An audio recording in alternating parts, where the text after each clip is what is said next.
Bedford, Leyland, Foden, ERF.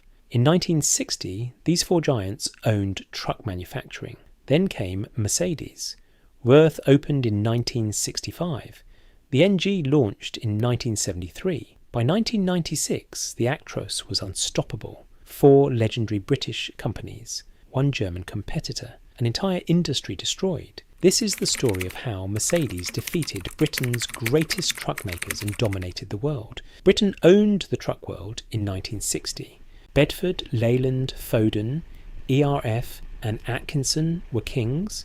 These companies built reliable vehicles that worked. Simple, strong, profitable. Bedford Dunstable produced 100,000 trucks in 1960 alone. That production continued through the decade without slowing. The TK model became legendary. You saw them everywhere. Motorways, cities, country roads, farms. The TK was the British truck. Leyland was almost as dominant. The company had acquired Standard Triumph and associated commercial vehicles. In 1968, Leyland merged with British Motor Holdings to form the British Leyland Motor Corporation. This made BLMC the fifth largest vehicle maker on Earth.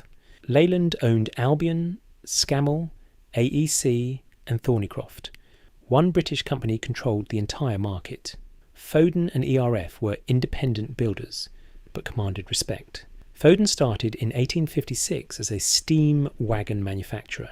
ERF was founded in 1933 by Edwin Richard Foden, who believed diesel was the future. Both built specialty trucks and had loyal customers. Seddon Atkinson entered the 1970s with 18 months of factory orders. Management planned to build 2,000 trucks a year. Confidence was high everywhere in Britain, but Europe was different. In 1970, Britain had only 20 truck manufacturers. Across the Channel, 45 European manufacturers were building trucks. More important, European companies were organised. They had strategy. They had investment capital. British manufacturers had tradition and comfort. Comfort is the first sign of decline. While Britain rested on past success, Germany rebuilt its industrial machine. The country had been destroyed in World War II. By the 1960s, German factories were new, efficient and ambitious. Daimler-Benz, maker of Mercedes-Benz, led the charge. Throughout the 1950s, Mercedes held a near monopoly on diesel engines. By the 1960s, the company was ready to dominate trucks. In 1965, Mercedes opened the Werth plant in Rhineland-Palatinate. This wasn't just a factory, it was a pioneering state-of-the-art truck facility. The factory was designed for efficiency. Production lines were optimized. Workers were trained. The plant began making the light and medium-duty LP series trucks. The timing mattered. Britain's factories dated to the 1920s and 1930s. The Leyland plant in Lancashire was aging. Dunstable was running at capacity with outdated equipment. Meanwhile, Germany's new plants had modern machinery, modern methods, and modern thinking. Mercedes didn't just build trucks. The company built strategy. In 1968, Mercedes acquired Krupp's commercial vehicle sales division. This gave Mercedes direct access to the German market and customer relationships. In 1969, Mercedes bought Hanomag Henschel, another truck manufacturer. This acquisition brought production facilities in Kassel, Bremen, and Hamburg-Harburg under Mercedes control. Mercedes was consolidating. Mercedes was growing. Mercedes was unstoppable. British companies didn't think like this. Bedford was a division of General Motors, an American corporation. GM cared deeply about trucks, but the corporation made strategic decisions in Detroit that didn't match British market needs. Leyland was part of a conglomerate, mixing cars, buses, and trucks. Management was divided. Investment was scattered. Neither company had the focus or independence to compete with Mercedes. Mercedes launched the new generation truck series in 1973. This was the moment German trucks defeated British lorries. The new generation, or NG series, wasn't an evolution, it was a revolution. The truck featured modular design. Operators could choose V6 and V8 engines. The cab was revolutionary. Cab-over-engine design was new to Britain, but Mercedes made it standard. The NG was powerful, modern, and uncompromising. In the UK, when the new Mercedes trucks first appeared in 1974, they faced competition from British makers. Leyland had the Beaver with its 1964 ergomatic cab. AEC had the Mandator. These British trucks were solid, but they weren't modern. Drivers felt the difference immediately. The Mercedes cab was more comfortable. The engines were smoother. The power was real. But fleet operators noticed something else that mattered more. The Mercedes NG cab tilted forward, allowing easy engine access for maintenance. British trucks like the ergomatic required mechanics to take the floor of the cab apart to reach the engine. This meant longer service times, higher maintenance costs, and more downtime. When fleet operators added Mercedes to their lineups, drivers fought to operate them. Fleet owners calculated the maintenance savings. They didn't want to drive British lorries anymore because they didn't want to maintain them anymore. British companies responded slowly. Leyland continued selling aging Beaver trucks with designs from 1964. AEC developed the V8 400 engine with 400 horsepower potential. Engineers worked in secret, developing turbocharged versions rated at 275 horsepower by 1972. But Leyland management rejected it. The company's philosophy was not invented here. Developing new engines wasted money. Keep selling what worked. Meanwhile, MAN arrived from Germany. Deutz sent trucks to Britain. DAF came from the Netherlands. The market that belonged to British companies 10 years earlier was now contested territory, and British manufacturers were losing. The Mercedes NG series dominated for 16 years. This was the period when German trucks became the standard, and British lorries became memory. The NG came in two basic versions. The LPS cab-over engine was revolutionary for Britain. The LS bonneted version appealed to conservative operators.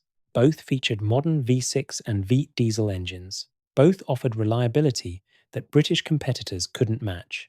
By 1974, British manufacturers realised they were losing. Leyland introduced the T45 range in 1980, calling it modern. The design was genuinely good, but it arrived 5 years too late. The European advantage was already too large to overcome. Leyland's own internal politics prevented earlier investment. Money meant for new trucks went to save failing car brands inside BLMC. Bedford tried updating the TK with the TL in 1982. The cosmetic upgrade looked modern, the interior was modern, but the core design hadn't changed since the 1950s. Under the skin, it was still the TK. British hauliers weren't fooled. They bought Mercedes instead. Foden introduced Hallmaster and Fleetmaster in 1977 to replace the Universal. Sales started slow. The company added new cabs. Redundancies followed in 1980. Even winning a major military contract couldn't save the company. The market had already shifted to German and Swedish trucks. ERF remained independent but small. Sales in 1981 reached only 1,083 trucks. The company was a specialist builder, not a volume manufacturer. Specialists don't survive in recessions. The Mercedes NG proved something British companies didn't understand. Modular design meant everything. Operators could configure trucks for specific needs. V6 or V8, different cab styles, different chassis lengths. Mercedes offered choice. British manufacturers offered what was left from the 1960s. In 1978, Mercedes upgraded the NG with the NG80 series. Engines were more powerful. The cab was refined. Mercedes kept innovating. British companies kept selling old designs. The 1980s were when British manufacturers died. It wasn't quick. It was surgical. Leyland merged with DAF Trucks in 1987 to form Leyland-DAF. This was surrender disguised as partnership. Dutch management took control. DAF was efficient. DAF was modern. DAF made decisions. Leyland management couldn't compete with Dutch efficiency. The company built a new headquarters. DAF launched the Leyland-DAF 95 with the Cabtech tilt cab. Modern engines replaced aging Leyland power plants. But it was too late. The brand was already damaged. British operators who wanted modern trucks bought Mercedes. Operators loyal to Leyland bought the new DAF-based models, but no longer cared about the Leyland badge. Foden went to PACCAR, an American corporation, in 1980. PACCAR restructured the company completely. Expensive Gardner diesel engines were replaced with Cummins. In 1983, Foden became one of the first manufacturers to use aluminium chassis components to make lighter trucks. In 1987, the 4000 series arrived. It was a capable truck, but Foden was now American-controlled, not British independent.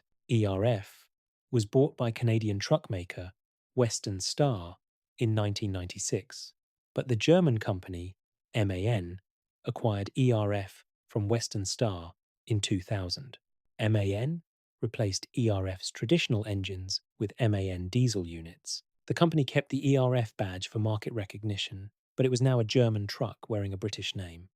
By the 1990s, British truck manufacturing was history. Leyland continued as a DAF subsidiary until 1998. DAF models were rebadged as Leyland trucks. Then the Leyland badge was dropped entirely. Nothing British remained. Foden was rebranded with DAF badges. The last Foden rolled off the production line in July 2006. 150 years of manufacturing ended. The final truck was delivered to the British Commercial Vehicle Museum. It belonged in a museum. The industry was dead. ERF lasted until 2007 when MAN discontinued it as a mark. The company that started in 1933 died without independence. Bedford was memory. AWD receivership in 1992 meant the end. Mercedes built the Worth plant in 1965, when British factories were 50 years old. Mercedes launched modular design in 1973, when British trucks still used 1950s thinking. Mercedes created the SK in 1989 with electronic innovations. Mercedes delivered the Actros in 1996 with technology British manufacturers never imagined. German corporate strategy was decisive. Daimler-Benz acquired competitors. Mercedes consolidated the market. Germany thought in decades. Britain thought in years. British manufacturers had tradition but lost innovation. They had history but lacked investment. They had government support but wasted it on car divisions that were drowning. By the time British companies tried to modernise, German trucks had already dominated the market. German engineering meant quality. German manufacturing meant efficiency. German design meant the future. British lorries couldn't compete with that. They stopped trying. From 1965 to 1996, German trucks won through relentless innovation.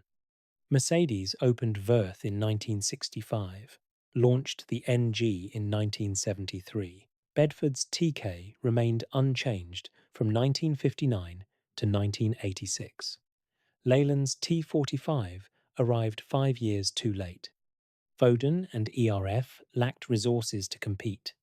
British manufacturers became comfortable. Comfortable companies die. Today, British truck manufacturing is gone. Mercedes, Volvo, Scania, and DAF dominate. German trucks didn't destroy British lorries through violence or aggression. They won through innovation, superiority, and engineering excellence. The rest was history being written.